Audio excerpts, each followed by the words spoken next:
اللہ کے رسول صلی اللہ علیہ وسلم نے فرمایا، من احب لقاء اللہ احب اللہ لقاءہ ومن کرہ لقاء اللہ کرہ اللہ لقاءہ۔ جو بندہ اللہ سے ملاقات کو پسند کرتا ہے تو اللہ بھی اس سے ملاقات کو پسند کرتے ہیں، اور جو بندہ اللہ سے ملاقات کو ناپسند کرتا ہے تو اللہ بھی اس سے ملاقات کو ناپسند کرتے ہیں۔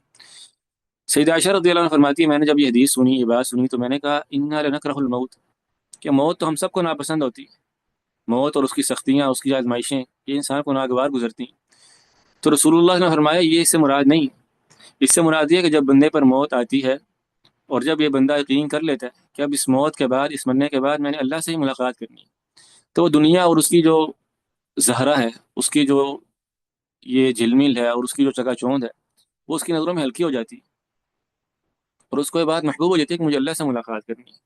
گویا اس حدیث میں موت کو مانگنا نہیں سکھایا گیا، بلکہ اس حدیث میں بتایا گیا ہے کہ دنیا کو پیچھے کر دو، دنیا کو بھول جاؤ، اللہ کی یاد میں مشغول ہو جاؤ، اور دنیا کی طرف رکون، دنیا پر اعتماد، دنیا بھی مشغول ہو جانا، اس بات سے باز آ جاؤ۔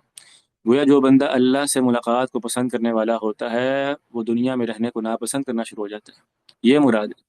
دنیاوی مال و دولت کا ہاتھ آ جانا اور دنیاوی چیزوں کا طول پکڑ جانا، اس بات سے اس کو بڑی کوفت ہوتی، اس کی آزمائش لمبی ہو جاتی۔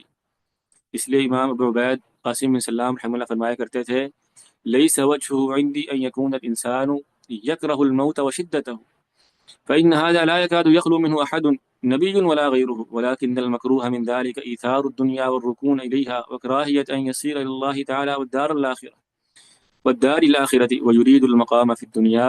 کہتے ہیں اس حدیث سے مراد یہ نہیں ہے کہ انسان موت کو مانگنا شروع کر دے اور موت سے محبت شروع کر دے، بلکہ اس حدیث سے مراد یہ ہے کہ انسان دنیا سے نفرت کرنے والا اور آخرت سے محبت کرنے والا ہو جائے، اور دنیا کی طرف اعتماد اور دنیا کی طرف التفات اس کا کم سے کم ہو جائے، اور اللہ کے پاس جو کچھ ہے اور اللہ سے ملاقات جو ہے یہ اس کے دل میں جاگزیں ہو جائے۔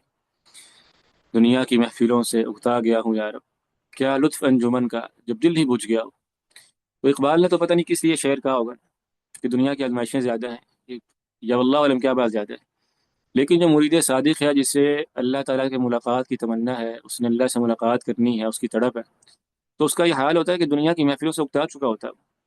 کس وجہ سے؟ اللہ سے ملاقات کے شوق میں۔ اس کا قبلہ، اس کا مأویٰ، ملجا، اس کا کعبہ، اس کی تمام امیدوں کا محور وہ ایک ذات ہوتی ہے، اس نے اللہ سے ملاقات کرنی ہے۔ اس مقام میں، اس راہ میں کوئی اور اسے سجدہ نہیں ہے، کوئی اور اسے پسند نہیں آتا، کسی اور کی ملاقات پر تکیہ کر کے وہ اللہ کو بھولتا نہیں۔ اور آپ سب کو یہ معلوم ہے کہ جب سعد بن معاذ رضی اللہ عنہ کی وفات ہوئی تو حدیث میں آتا ہے کہ رحمان کا عرش جھوم اٹھا، اہتز عرش الرحمن، اللہ تعالیٰ کا عرش جھوم اٹھا۔ یہ اللہ کے عرش کا جھومنا کیا تھا؟ عبداللہ بن عمر رضی اللہ عنہ فرماتے ہیں، اہتز العرش لحب لقاء اللہ سعدا، اللہ تعالیٰ کے عرش سعد بن معاذ سے ملاقات کی محبت میں، جوش میں جھوم اٹھا۔ یہ معنی من احب لقاء اللہ احب اللہ لقاءہ، سعد کو اللہ سے محبت تھی۔ سعد بن معاذ کو اس دنیا میں رہنا پسند نہیں تھا۔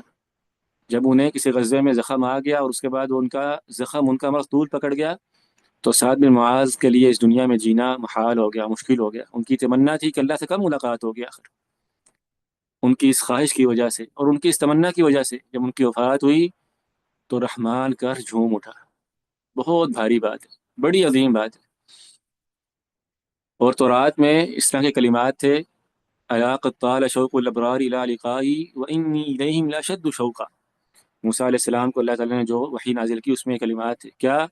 کہ جو ابرار ہیں، جو سچے لوگ ہیں، ان کا انتظار بڑا طویل ہو گیا مجھ سے ملاقات کے لیے۔